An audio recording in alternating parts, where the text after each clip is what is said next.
onto your butt. Da-da-da. Oh, hello. Welcome to episode 168 of the Civil War Breakfast Club podcast. Once again, I am joined by Mary, a woman who has been known to set up her own blockade around the fridge when there's only one beer left. I am merely an oversized, slithering reptile named Darren. How we doing, Mary? How we doing? Happy Friday. All I thought of was Lord Voldemort's pet snake Nagini when you said that. Yeah, that's probably exactly where the inspiration came from. So what's going on? How are you? I'm good. How are you? Oh, I'm okay. It's Friday. The rain has stopped. Yep. Summer is it's coming. So before we get started, Mary, it's a very important question. Okay, you don't have to answer it if you don't want, but I'm going to ask you. Okay, what are you drinking? I am drinking Juicy by Evergreen Brewing, which is out of Camp Hill, Pennsylvania, so not too far from here. Oh, and wow. I'm drinking it out of my General Sherman I Dream of a Brighter Atlanta mug. And what are you drinking? Oh, thanks, Mary. Thanks so much for asking. Well, I'm just drinking the old traditional Yingling, because that's what I'm drinking tonight. And I'm drinking it out of my Abraham Lincoln mug because he's going to show up in this episode a couple of different times. He was a president of the United States during the Civil War, Mary, so try to keep along. Tonight, we're going to go venture back to the beginning of the Civil War and talk about the Lincoln administration and how they were planning to deal with the rebellion in the spring of 1861.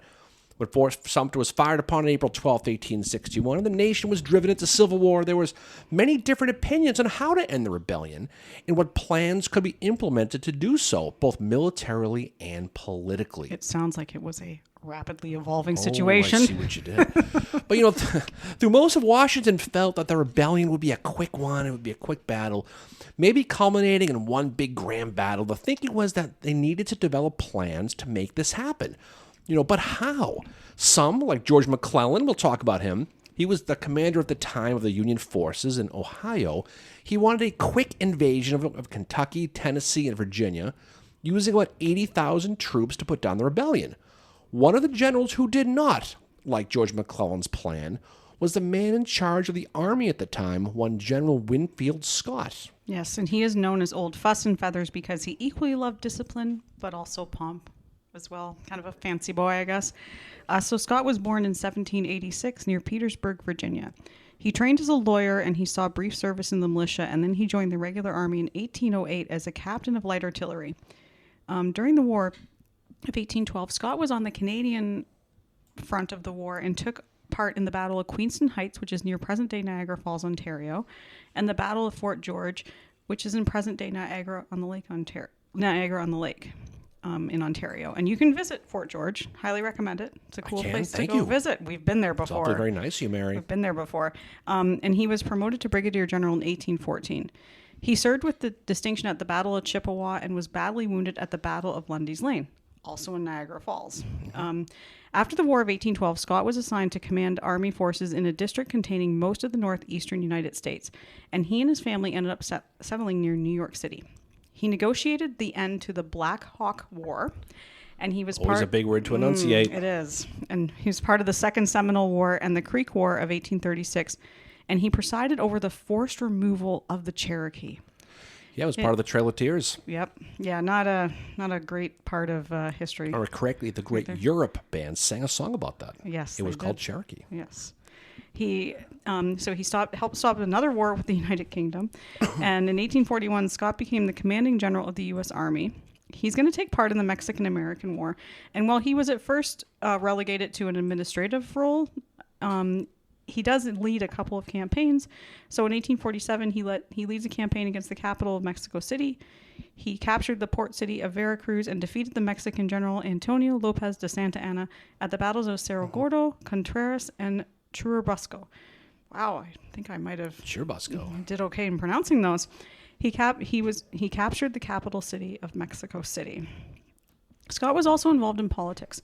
He unsuccessfully sought the Whig presidential nomination 3 times, 1840, 1844, and 1848. He finally won in 1852, but Franklin Pierce ends up winning the presidency that year. But Scott is still popular with the public, to the point that in 1855, he received a brevet promotion to lieutenant general, and he was the first U.S. Army officer to hold this position since George Washington. When the Civil War broke out, although he was from Virginia, Scott does remain loyal to the Union, and he's going to serve as an advisor to President Lincoln in the early stages of the war. And it was on the advice of Scott that President Lincoln offered the command of Union forces to Robert E. Lee, We all know how that went. So this is where we find General Winfield Scott in our episode. The thing about, people don't think about Winfield Scott when they think of the great United States generals. You really doesn't him come up when you're talking about a list that includes guys like George Washington, Joseph Warren, U.S. Grant, John J. Pershing, George Marshall, Dwight Eisenhower, all of them. But he certainly is one, and he's an interesting guy when you look back at his history, too. I mean, he didn't go to West Point. He went to College of William and Mary, and he left school to study law under a local attorney named David Robinson, not the basketball player, but the attorney, and where he will attend the trial of former Vice President Aaron Burr, who was charged with treason for assembling an armed force to take New Orleans and separate it from the Atlantic states. Burr, of course, will go on famously to become a prime character in the play Hamilton later on, right? Yes. But it's interesting. And he shot a sitting Veep. He certainly did. But he had Scott did a lot of different things, too. I mean, his first experience, you sort of mentioned, with the military, he had a very negative opinion of the military up to this point. 1807, he was a corporal in Virginia's militia during the Chesapeake Leopold affair.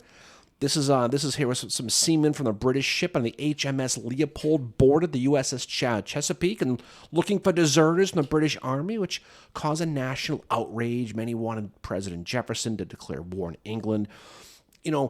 But it's interesting just to kind of go how he is.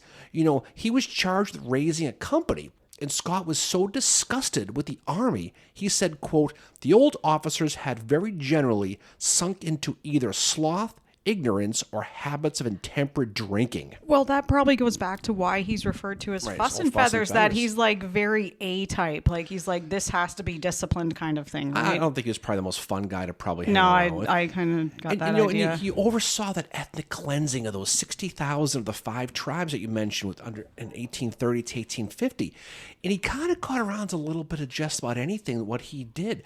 He ran for president 3 times, believe it or not, losing all 3 times in 1840, 1848, and 1852, ironically, to Franklin Pierce. Yep. Well, that was the time, like it was actually 4 times then that he went after the nomination 3 times. Right. He ended up losing one of his subordinates is how it was. You mentioned the Veracruz in 1847, but here was really, he strayed from his supply line and survived off the land, which would influence later generals, guys like William T. Sherman, this strategy. Even though Sherman was not involved in the Mexican War. But different was. But when the Civil War began in 1861, Scott was 75 years old and well over 300 pounds. Holy Full shit. reenactor size, right? Wow. He was suffering from gout, vertigo. He was too big and frail to get on his horse. He could only walk a few steps and he got winded and had to sit down. He was.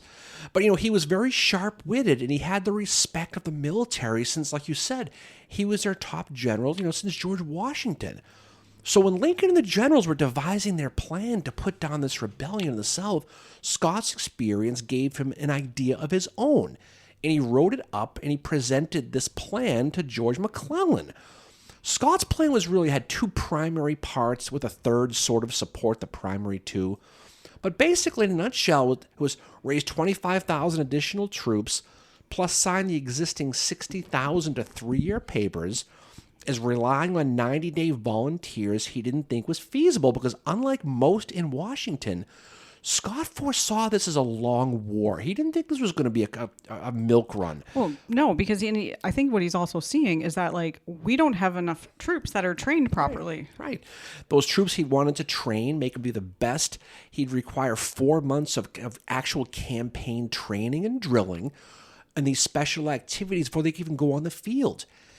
The second thing, he wanted to create a complete blockade of the southern Atlantic ports as well as the ports of the Gulf of Mexico.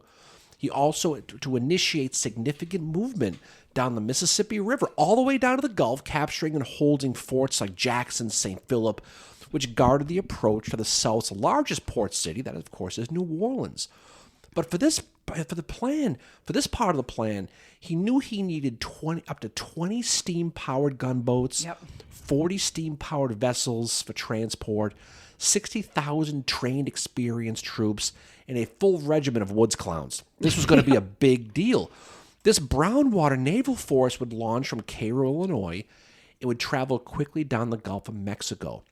Now, once Forts Jackson and St. Philip were captured, they'd get New Orleans, the largest city in the port, while blocking the other ports, thus choking them out. That's kind of how it was for the most part. Yep. But he anticipated this plan would not begin until November of 1861 because he wanted to give time to those troops to train and build their necessary ships as well. It's interesting because Scott's plan, he said, would defeat the Southern Rebellion in 2 years by suffering their economy, and more important, this would minimize bloodshed during the war. Yep. He also advocated a strong defense of the U.S. Capitol. But he also this is where he was wrong, though, because he felt the Southern resolve was not as strong as people thought. And the fire eaters in the South were just a loud but small minority. And once they felt that economic push and pinch after a couple of years, they'd give it the old quit, their push for independence. But Mary, there's a problem. There's always a problem. The problem for many was Scott's plan was too passive and too slow. Remember the episode of Seinfeld when Kramer was going to put that clothing store out of business by removing all the silica gel packets from the clothes? Thus, years later, they dry out and destroy them. That's how many in Washington saw his plan. I remember they wanted this to be quick, and they saw Scott's plan as slow. In true Civil War irony, the one man who felt Scott's plan was far too slow was, guess who? It was McClellan. McClellan. He initially wrote Scott on April 27th, 1861, and he proposed an immediate march on Richmond directed up the Kanawha River. And he also mentioned that if Kentucky were to leave the Union, there should be a march directly across the state to take Nashville, Tennessee. But as you said, McClellan is not in favor of this at all. He thinks it's too Scott slow. wants to do. But Winfield Scott is going to get pretty pissed off at McClellan for these words. He's going to kind of shoot him down pretty hard. So he's going to give it the old quit himself. So after a 50-year distinguished career, Scott's going to retire in October of 1861, and it'll take effect on November 1st of 1861. Scott had requested that Henry Halleck replace him ultimately. But Lincoln chose Scott's nemesis, McClellan, to try and fill his gigantic shoes, both figuratively and literally, right? So this blockade plan, though, while taking control of the Mississippi, was still Scott's baby. And Lincoln knew it had merit, and he's going to ultimately implement portions of it. So on April 19th, 1861, 4 days after issuing Proclamation Number 80, this is his infamous call for 75,000 volunteers for 90-day enlistments to put down the rebellion, Lincoln will sign off on Scott's plan. The plan, which was initially known as the Boa Constrictor Plan, but the press somehow got leaked its details, and they began to call it the Anaconda Plan. And they had like a field day with it. And this is like a case where what the media is saying is starting to drive, I think, influence, obviously, public opinion about it. The media and certain personalities in the media are against this plan. And this is where you see that famous cartoon where you have the anaconda sneaking itself around the United States, and it says Scott's Anaconda Plan, I think is what the cartoon says. But the media does not they think it's too slow. At all. But I mean, the plan to block the southern ports was actually the first idea that was actually implemented during the war, and immediately ran into problems both with practicality and legality. Now, Scott's plan to suffocate the Confederate economy went against traditional definition of naval warfare first and foremost. But this was not new to warfare blockades. Normally, a blockade is designed to stop enemy warships to protect domestic commerce. Scott's plan that he designed was going to do the exact opposite. Now, the practical problems were obvious. In April of 1861, basically, the U.S. Navy only had no warships to speak of to block the 3,500 miles in 189 southern harbors to squash their ability to export cotton to Europe.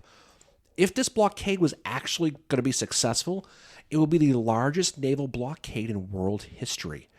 But besides the practical problems with trying to block 3,500 miles of coastline with no warships, there was also a significant legal issue that Lincoln had to overcome. Per international law, for a naval blockade to be legally binding to a foreign country, it had to be effective. Kind of common sense. But if the Rebs could show they could maneuver through it without a problem, it would be seen internationally as what's called a paper blockade, which would mean foreign ships had no legal obligation whatsoever to respect it. So for this blockade to be legal under international law, Lincoln would need to successfully block all 189 southern ports that had access to the ocean. There was also one other gigantic legal issue that Lincoln had to overcome. He needed to do this without recognizing the Confederate States of America as an enemy country. Because under foreign and international law, a blockade can only be used versus a foreign power. And if Lincoln proceeded with it, he risked Europe interpreting this as the Union's recognition of the Confederacy as a foreign power and not just a number of states in rebellion. And the big nightmare is if that happened, if Europe interpreted it like that, this could trigger countries like England and France to also recognize them. So to get around this, Lincoln, he's a lawyer, along with Secretary of State William Seward, another snake in this episode, a guy who's basically going to help and hurt this blockade process, he said in a speech that, quote, this promise to enforce the laws of the nation. This is how he got away with it. What he meant was the blockade was meant basically as a collection of duties and tariffs from the southern ports. That's why they were going to do it. This duties and tariffs concept is why today many mistakenly think the war was never over slavery and was over tariffs, because that Lincoln only wanted to invade the South because he didn't want to lose all the tariff revenue from the southern ports. This idea that the blockade was merely enforcing custom duties and tariffs was actually the idea of Seward, and that if Lincoln used this as his rationale, he could institute the blockade without implying his recognition of the Confederacy. It's pretty brilliant, though. It did open the door to lost cause theories later, but that's kind of how they got around it. If this truly was an official blockade, the Rebs would have to be considered a belligerent state and not insurrectionists. But Lincoln's and Seward's words basically used a bunch of lawyer talk to keep Europe from recognizing this Confederacy. That's how they did it. Well, Seward is an intelligent guy, and yes, as you said, he's very much a snake in this episode. And early in the Civil War, Seward is kind of shady and a bit of a snake, but by the end of the Civil War, he's changed. He's like Lincoln had to rein him in. But even the United States Supreme Court, 1863, a couple years later, they actually ruled that the blockade did imply that the Confederate States was a belligerent power, but they also said that it didn't imply sovereignty or independence either. The whole thing was a sham. Everybody knew it was a blockade. In the end, everyone just kind of looked the legality. They looked past it. They're like, whatever. It is what it is, but we're not going to push it. When Jefferson Davis got wind of this blockade at the beginning, I'm sure he was happy. He laughed at it, actually, because he knew the law, and he knew the only way Europe would have to respect it was if Lincoln could truly defend all that coastline, and he knew that the current status of the United States Navy was weaker than the Boston Red Sox offensive lineup right now. Ooh, okay, it hurts. Burn, I know, David. It hurts. But the new Secretary of the U.S. Navy was Gideon Welles, who basically, by every possible measure, was completely unqualified to take this job when he got it. And I am so shocked by that because, Lincoln referred to him as his Neptune. I will say this about Gideon Welles, though. Any of our listeners, if you get the chance to read his diary, and you can read it online, it is really good. He is there's some parts of it when the cabinet's fighting and he's writing down what they're saying. And at times it's like he's talking about a group of teenage girls, because he'll say oh, Seward was mean today or whatever, Real quick on Welles. Welles was actually born in Hartford, Connecticut. He's a New Englander on July 1st, 1802. He went to college in Vermont, which is known today as Norwich University. It's a military school. Welles was one of Lincoln's original supporters early on before he became the Republican Party's nominee for president in 1860. So for that reason, when Lincoln was elected, Welles was awarded the job eventually of Secretary of the Navy as a patronage position due to the fact that he supported him early on, and he also wanted a New Englander on his cabinet to balance off the others from Maryland, Ohio, and Pennsylvania. Welles did not want the Secretary of the Navy job. He actually wanted to be Postmaster General because back in Hartford, in Connecticut, he was Hartford's postmaster. He figured I could do that job. Ultimately, Montgomery Blair got the Postmaster General job after Welles. Wells first got a job. Basically, he was named to lead the Navy's Department of Bureau of Provisions and Clothing. But he obviously was eventually offered the job of Secretary of the Navy, despite having zero knowledge of the sea whatsoever, nor any naval experience. When he went to visit Lincoln in Washington, Lincoln said, quote, "I know but little about ships." This is what he said to Wells. And when they were formalizing his appointment, but in reality, you know this better than I do, but Lincoln had patents for boat materials. Yes, he did. So he probably did know more about ships than Wells, his own Navy secretary. Yep. But nonetheless, Wells took the job, and he did his best despite not having the qualifications. He ultimately did the job actually quite well, especially considering the situation he was pushed into at the beginning. Well, you think about it, like when they go from 76 ships and just over 7,600 sailors in 1861, and by 1865, the Navy has expanded tenfold. And they started a lot less than that. Yeah. You know, he probably had the toughest job of any of his secretaries, if you think about it. Wells was tasked with implementing Lincoln's Blockade Plan, which again meant he needed to defend 3,500 miles of southern coastline in 189 ports, with little Navy to speak of and even fewer qualified naval officers. Because why? Most of the qualified naval officers they had, they went to the Confederacy. They took off, right? Not only did Wells have to deal with this, but he had to deal with William Seward, who was meddling over and over again into naval affairs any chance he could. Yep. For example, Wells' trusted assistant was a guy named Captain Silas Stringham. Suddenly, Seward replaced him without Wells' knowledge. See, this is the problem with Seward. He replaced him with a guy named Captain Samuel Barron, who would become Wells' new assistant, and also, by the way, he'd be in charge of selecting new naval officers. Lincoln signed off on this change. Wells was upset about this. He went to go visit Lincoln, ask him why he did this. Lincoln told him he never actually read the order. He signed it without really looking. That's how he did it, right? So Wells had a deep distrust of this Captain Barron because he felt that Barron was a Southern sympathizer from Virginia. Turns out Wells was right, because guess what happened? Barron was offered the job. He also had accepted a commission with the Confederate Navy at the time. Oh, my God. Okay, so what Wells inherited in 1861 was this: 90 total ships, of which 24 were steamers. More than one half were completely broken or currently away in international waters. This meant that on Wells' first day, he literally had 3 effective ships. So he had to recall all the Union ships currently out at sea, to return and order repairs to any ship that could still float. And it's not like you can just radio them in 1861 or get on the text chain for that and be like, hey, y'all get home. You can't do that. You can't? No. Well, Wells did do it. Wells was smart, though. He was a good organizer. He set up the Blockade Strategy Board, which consisted of 4 members: Captain Samuel DuPont, Charles H. Davis, John Bernard, and Alexander Bosch. Captain DuPont was a Bayonne, New Jersey native. He presided over the board, and he was a career Navy officer. And also, Mary, he looks exactly like Captain Kangaroo. Just saying, okay? Really? Which guy? Samuel DuPont. Oh, okay? he does, too. During the Mexican War, DuPont attempted to block 2 Mexican ports. Now, he failed, but he gained valuable experience on how to and how not to attempt a naval blockade. So Wells is bringing the right people to help him. DuPont realized to have a successful blockade, you need a sufficient number of ships to cover all ports. Yeah, no kidding. Instead of because there was a belief out there that if you cut half the ports, you'd cut half the supplies. But he didn't think that they would just go to the open ports. Well, yeah. But he had to get around that. The most important thing to him, though, was to have adequate supply lines.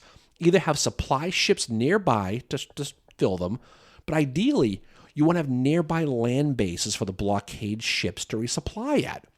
They already had held ports in Hampton Roads, Virginia, as well as Key West, Florida, but needed to find bases between the two, as well as bases that could extend to the southern tip of Texas for this thing to work. The goal of the blockade wasn't just to keep ships along the coastline. It was a strategic plan to capture certain points for which the Union ships could be supplied. And people forget about that. That was a big part of it. Once these bases were established, then they could actually focus on blocking Confederate ports. The first strategic locations in 1861 that would be set up for the long-term Anaconda Plan were at Port Royal Sound in South Carolina, as well as Fernandina, Florida, which is just north of Jacksonville. On November 7th of 1861, Captain Samuel DuPont, Captain Kangaroo, he now commanded one of the new South Atlantic blocking squadrons, which was set up by Wells, and he was able to secure Port Royal Sound. This allowed the Union to set up the blockade of Charleston and Savannah, Georgia. Now, DuPont's idea that these bases went a long and underappreciated way in winning this war and also allowed for joint naval operations with the Army that came later on in places like Fort Fisher, which allowed places like Wilmington to fall in North Carolina. So you can see how this whole thing works.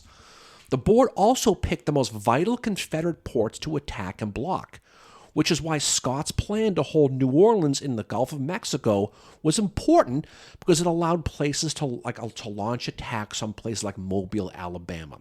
So what they did is they took Scott's plan and kind of enhanced it on certain things, and they put a Navy guy in DuPont in charge to kind of work out the logistics. So for this overall plan for the blockade to ultimately work, per the blockade board, Wells needed a lot of boats. So he ordered the construction of a large number of ships that needed to be built in 90 days. So what he's going for quantity, not quality, with this 90-day steam-powered gunboats, okay? Wells also had to try and purchase as many boats from citizens as he could possibly get his hands on, as long as they were steam-powered. These commercial or civilian ships were basically tugboats or fishing boats, and the press chided them. They called them the soapbox navy. Oh, jeez. Here's the thing. The sudden government expenditure on boats also created quite a scandal in the northern press as well, and here's why. The guy Gideon Wells hired to purchase all these boats on behalf of the U.S. government, his name was George Morgan, who would get a commission from every boat he bought for the U.S. Navy. Oh, that's kind of shady. Morgan did a really good job. He purchased 89 steam-powered boats for the Navy, but he negotiated the prices really, really well, paying far less than market value for these boats and saving the country. Ultimately, a fortune is what he did. The scandal came when the press discovered that George Morgan was Wells' brother-in-law. And the commission for making these purchases was a cool $70,000 in just 6 months, which is $2.6 million in today's money. Whoa! Now, in the end, Morgan. Wow. In the end, Morgan did his job really, really well, but he was paid well for his efforts. But the North press demolished Gideon Wells, who demanded he resign. One paper even published a poem to make fun of Gideon Wells. It said, quote, "Retire, old Gideon, to an onion farm. Ply a trade that's innocent and slow. Do anything where you can do no harm. Go anywhere you fancy. Only go." So they were not exactly beating around the bush much. They didn't like Gideon Wells, right? But yes, hiring Morgan looked bad, but he was loading up on these subpar boats, but he was being very practical because how else are you going to defend that much coastline with the clock running out otherwise, right? And it's important. But at the end of the day, he was paying 50 cents on the dollar for these boats. So even though he was spending a lot of money and getting a lot of money himself, he saved the country a lot of money. The press never realized that. August 10th, 1861, the Battle of Wilson's Creek happens, Mary. Remember also that my battle? birthday. Oh, there we go. The infamous day in American history. Oh. And this is a big Southern victory west of the Mississippi River. But it really forced Lincoln to really push Wells hard to finish and begin this blockade. Mm-hmm. By this point, Wells had 200 ships, which was extremely thin for the blockade. What about the Confederacy? They had problems of their own, believe it or not, Mary. No. They had several qualified naval officers, many of which had resigned from federal commissions, like we talked about.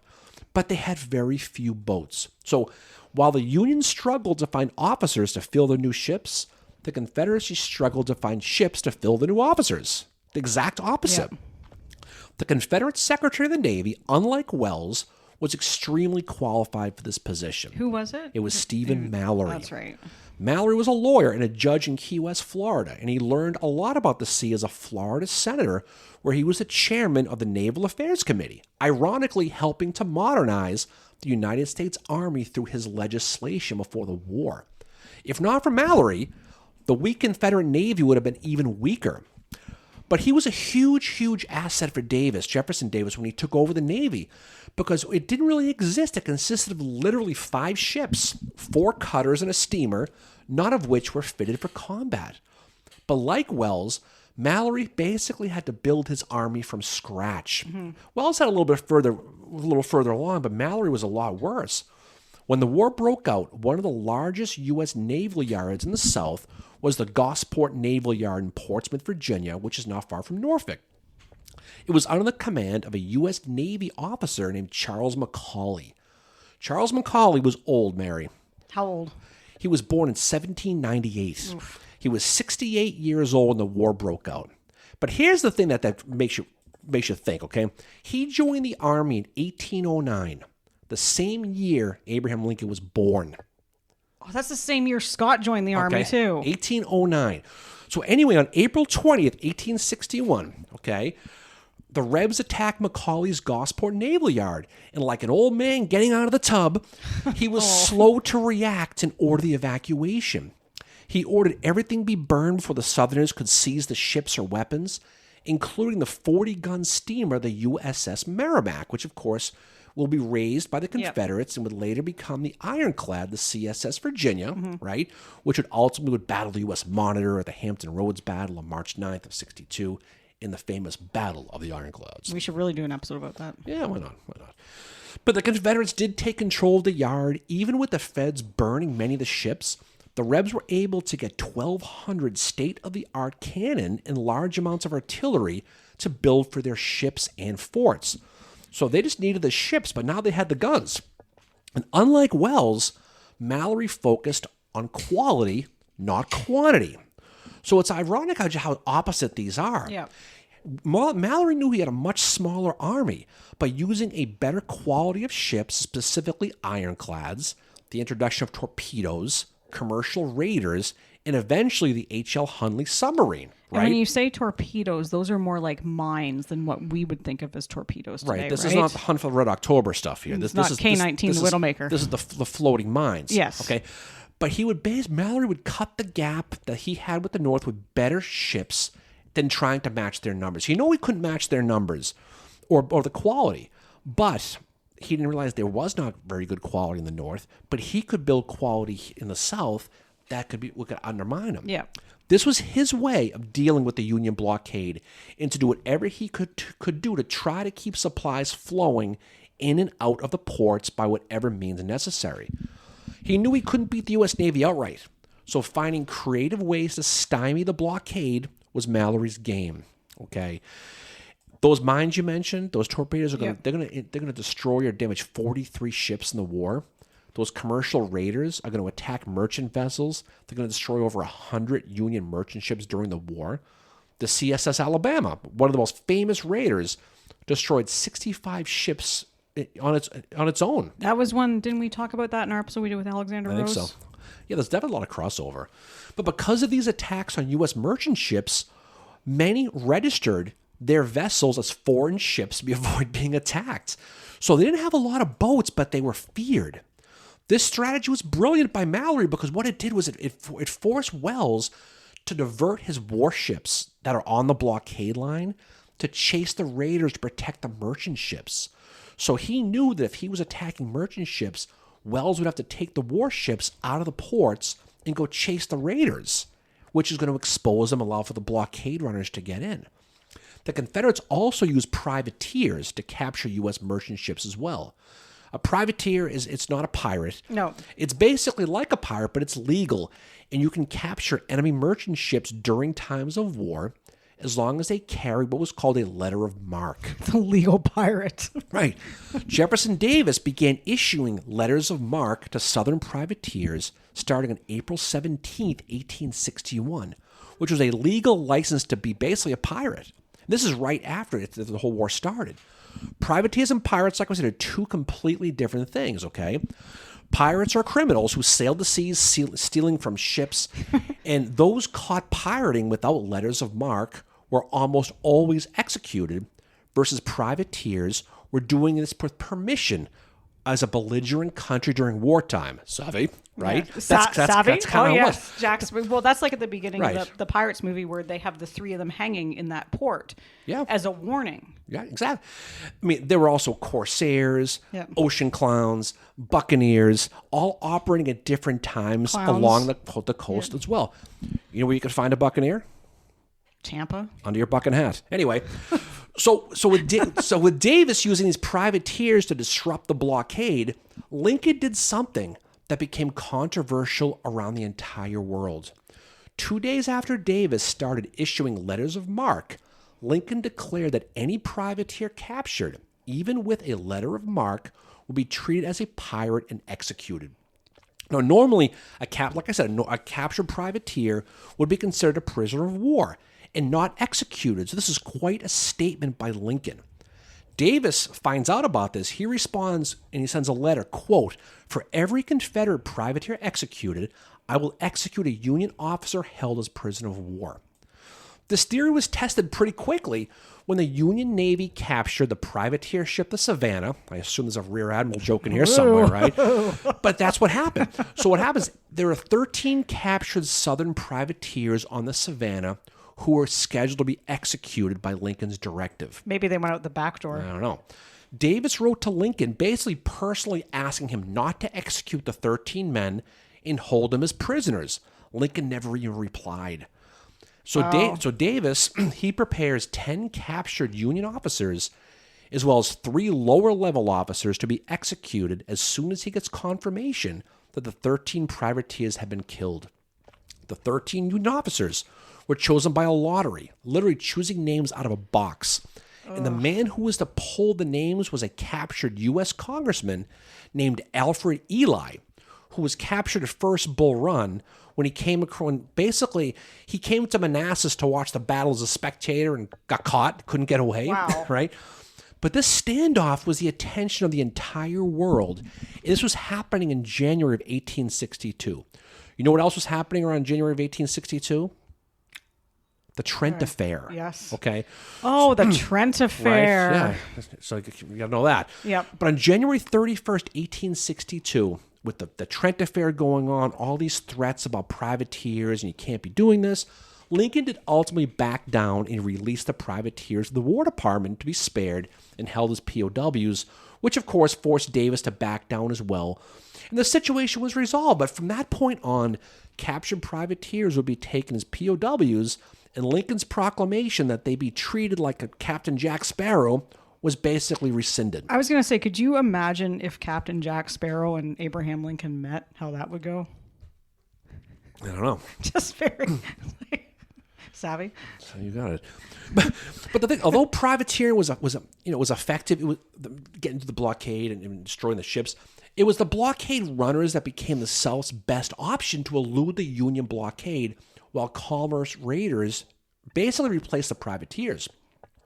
The most famous commerce raider was the very pro-slavery fun lover Raphael Semmes, who captained a ship called the Sumter. Semmes, very, very, like I said, very pro-slavery. He felt that he was not only fighting for slavery in the South, but also fighting to keep slavery legal in Cuba and Brazil, because he feared Lincoln would target them too eventually. Yeah, and he was a big part of the episode that we did with Alexander Rose. Right, he was the famous raider. He was. Yeah. Semmes tortured U.S. merchant vessels. He captured 7 ships in 4 days.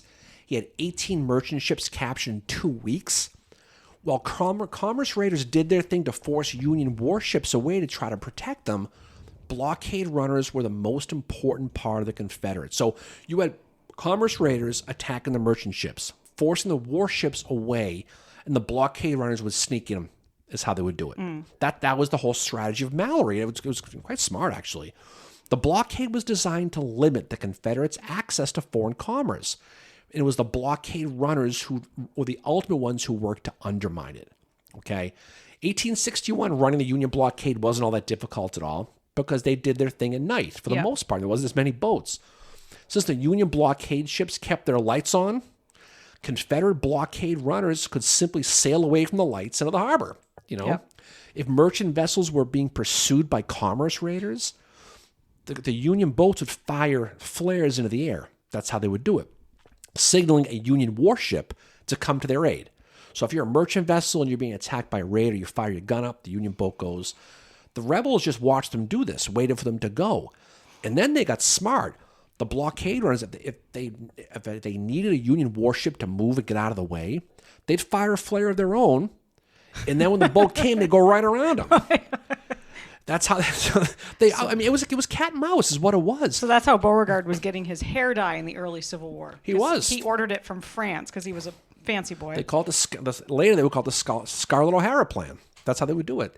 They didn't call it at the time, obviously, but historians called it that because they got jewelry and a lot of different things to get through. But May 11th, 1861, the U.S. Niagara is going to capture its first blockade runner near Charleston, South Carolina, which was taken back to New York City to the delight of the Union press. As the blockade tightened and the war progressed, this is primarily due to the fact that Wells got more ships. Yep. The runners' jobs got tougher. In June of 1862, the blockade runner the Nashville snuck past 3 Union warships who chased it but could not quite keep pace with the faster blockade runner. A lot of times what would happen, like with this boat, it would do, the Confederate blockade runners would need to throw supplies overboard to go faster, which would mean they'd escape, but to do so they'd lose a lot of their cargo. That Nashville I mentioned was carrying $1 million worth of cotton going out of the country, and to make their escape, they had to throw the entire $1 million load over to escape the steamers. No. They lost everything. For the first half of the war, though, most runners made it through without capture, so they just basically needed to get supplies in or out of the South. That's how they would do it. But to prove to the world, not only for the supplies, they wanted to show the world that Lincoln's blockade was, again, just that paper blockade. Yeah, that its Anaconda Plan that they were coming up with was not going to work. If they could prove to foreign countries that it didn't work, the foreign countries did not have to honor it, and that was a big deal. So to increase so here's what they did. They backed away on the supplies. They were focusing on showing how many boats could get through. So to increase the number of boats getting through, the boats became smaller and faster. But that also meant that they could carry less goods. So although the percentage of successful blockade runners remained relatively high, the amount of goods getting into the Confederacy dipped. This blockade is merely a paper blockade, was extremely important to Davis, right?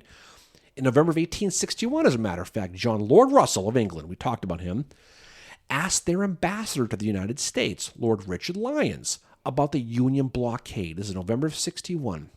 And Lyons told him, quote, "The blockade is by no means strict along the coast, which is supposed to apply. On the other hand, it is far from being a mere paper blockade. If it were as ineffective as Mr. Jefferson Davis says in his messages, he would not be so very anxious to get rid of it." 1861, 90% of blockade runners successfully ran the blockade. 1862, it was on at 87%, and by 1863, it dropped to 75%. Wow. But the priority of eliminating rebel supplies started on the water, which would eventually spread to land, which would become the primary goal of the Army too. Yeah, and the rivers are still part of this as well, right. And that's where you have Vicksburg is really the major one that happens. I shouldn't say major one, but it's the first major one that does happen. But Henry and Donelson getting captured as well, and the Union taking those is important. Again, they are on the river as well. But then you have the city of Chattanooga as well on a river. Right. The grand scheme of this as this went on was choking the Confederates out for their supplies. Speaking of Grant, by 1864, he's a new commander of the Union armies. Grant begins that total war philosophy, which focused on limiting Confederate supply lines, right? Phil Sheridan burned his way through the Shenandoah Valley to cripple that Confederate breadbasket of food and supplies as well. Eventually, Richmond falls, of course, on April 3rd, 1865, and Robert E. Lee's Army of Northern Virginia surrendered on April 9th of 1865 at Appomattox. Why? Because they couldn't find supplies. Yep, and one reason for that, and we've talked about this a few times, is also because of Sherman's march to the sea. As much as, Sherman says that change of base from Atlanta to Savannah was just basically him changing his base of operations, he's ripping up railways. That is obviously going to affect Robert E. Lee and the Army of Northern Virginia in getting supplies. because if you rip up the railways, the Augusta Iron Works, you're not going to be able to get ammo and gunpowder to the troops in the Army of Northern Virginia. So that is another way that they're slowly strangling them as well. No, right. But I mean, Scott's Anaconda Plan, he basically proved himself right as it evolved as the war went on. He was also correct that the war needed to be planned for the long haul. It would not be over quick. You mentioned Mississippi. We don't talk a lot about this tonight, but that proved to be correct about that as well.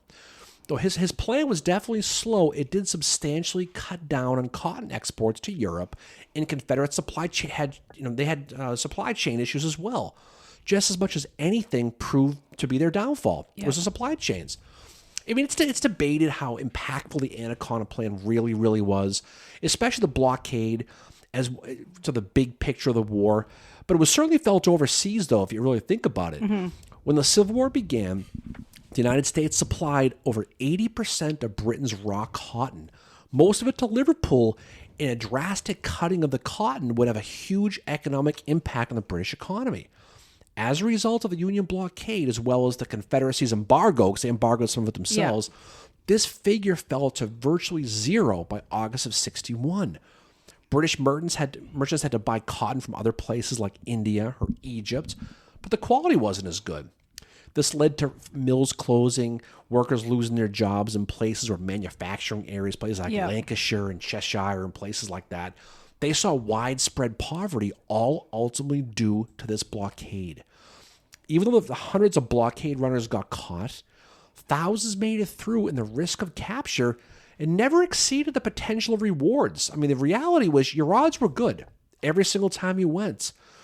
Ultimately, it was the fall of the ports of Mobile and Wilmington in the last 6 months of the war that finally brought the Confederates to their knees and had the whole thing collapse. But it's funny, though, you think about it.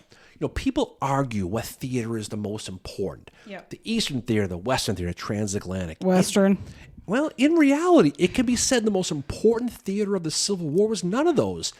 The theater on the water was the most important one on the eastern and Gulf coastlines of the Confederacy.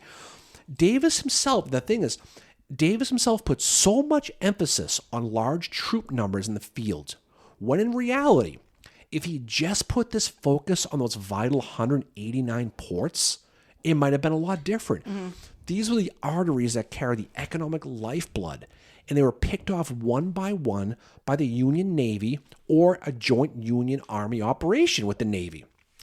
If you ask most people what battle was the one that ultimately gave the Confederacy its mortal blow, you know, some will say Antietam, some will say Gettysburg, maybe Atlanta, but no one's ever going to set up a Facebook page to prepare you for the Anaconda Guide exam. Okay, no question about that. Nor make annual pilgrimage to all 189 southern ports and have thousands of Facebook pages about it. And the other thing to keep in mind, too, is that we just did an episode about the Battle of Glorieta Pass.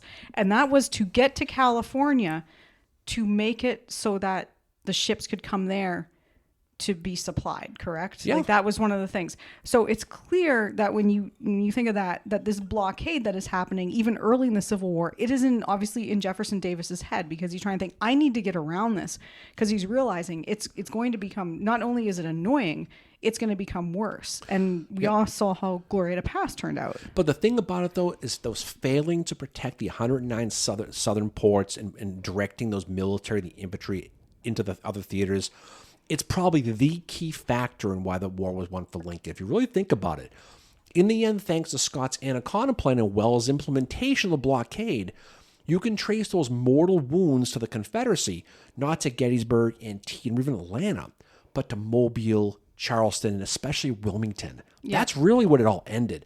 If Davis had done anything to defend those, kept some troops from going west, and kept them on the coast to defend those port cities, to keep the ports open, it's not unreasonable to think that they could have had much more success. They weren't going to win, but they could have gone longer, because at the end of the day, Lee was going through Farmville and going through everywhere. Why? To get supplies, because Wilmington had fallen and their supplies were done, because they couldn't defend the ports. And if they defended the ports, they would have had a much, much better deal.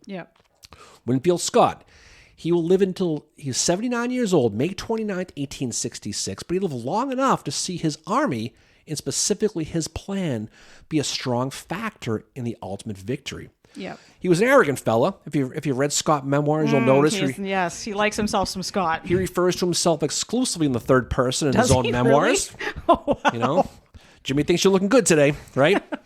But his constant pressure to force training and naval superiority and preparation was what would become his Anaconda Plan. It proved to be the ultimate, really, Union victory in the American Civil War. And although you look at him, and he's kind of, for some reason, he's kind of a punchline. You can, and this is not hyperbole, you can trace his plan to literally what bled out. He was right. He bled out the Confederacy economically, militarily finally as well. So when you're looking at the top generals in the Civil War or American history, it's hard to not put him on that list with the Pershings and the Grants and the Washingtons and Joseph Warrens of the world, because he was that impactful. He really, really was. I definitely I agree with all you're saying. And the other thing too, and you mentioned this as well, is the rivers are still important and critical to this strategy as well, because you see places like Vicksburg, Chattanooga, Henry, Donelson, and the major rivers, Mississippi, Tennessee, Cumberland, even the Ohio and the James, they all, especially the James at the end of the war, but the Mississippi, Tennessee, and Cumberland early in the war, all factor into it as well as part of Scott's plan too. Yeah, I mean, it's when you think about the battle, the war of the blue versus the gray, really it's the Union's strengths was the blue and the brown, the waters. Yes. It really and we was. do owe the rivers an episode as well. No, we do.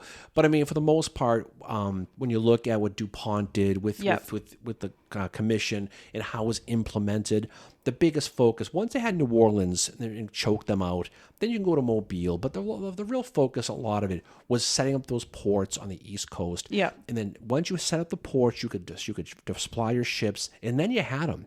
And they weren't defended by the Confederacy. They really, really weren't. Yeah. And when you're looking at why did the Confederacy lose, it's because Davis didn't defend the port cities. That's really why. Yeah. And look, we all love our Gettysburgs and Antietam's of the world, but this war could have gone longer if he had just done that. Yeah. And it's just the numbers tell the story. So I guess it's a good place to drop it right there. Is. I think it's a good place to tell the story and give Winfield Scott his credit. Yeah. He's buried at Arlington National. No, he's buried at West Point. Yes. National Cemetery. I'm thinking this. Is he buried at West Point? It's West Point, even though he didn't go to West Point. Interesting. We saw his grave. That's right. We did too. Yeah, he did. Oh, I almost said Arlington. I screwed that up. In any case, what's coming up for us next? So we have to sit down and plan out some episodes, but just some things that we have kind of ideas that we're coming out for the next next several months, but we're going to be doing an episode at some point on Eli Lilly's Battery. So Lilly's Battery, we're going to do an episode about the election of 1880 as well. I'm trying to think what other ones that we have coming up. Well, we had a lot of things to talk about, Mary, here at the Civil War Breakfast Club World Headquarters. We can figure out these things. So any final words from you? Well, thank you for bringing it like you always do. Thank you to our listeners for joining us for these last 168 episodes. We could not do this without your support as well. No, we definitely appreciate that. Otherwise, I'd just be talking to you the whole time. It would probably drive me crazy. Oh. It's not a long drive. All right. You guys have a great weekend. Hope you guys, you're out there going to some baseball games, watching some playoffs, having a good time, getting outside, going to the battlefields. Hopefully, you're going in the water and you're taking on some of these ports we've talked about. Anyway, off we go. Hope you have a great weekend. We'll talk to you all on the other side. See y'all later. Peace out. Bye.